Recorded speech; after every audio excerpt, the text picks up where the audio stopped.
Според мен трябва да даваш крачка назад, ако ти отхлабват корите, както прави Светло. Да прави ли още една? Ами, имаш, да. Сега. Не. Прави ли? Да. Добре, надявам се нещо.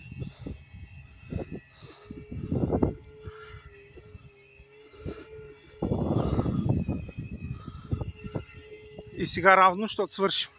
Имаш 7 секунди.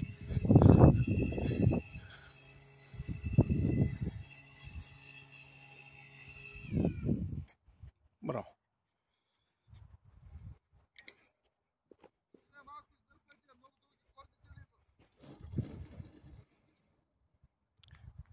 Ти ли ще ходиш? Да, Те са дълги по принцип.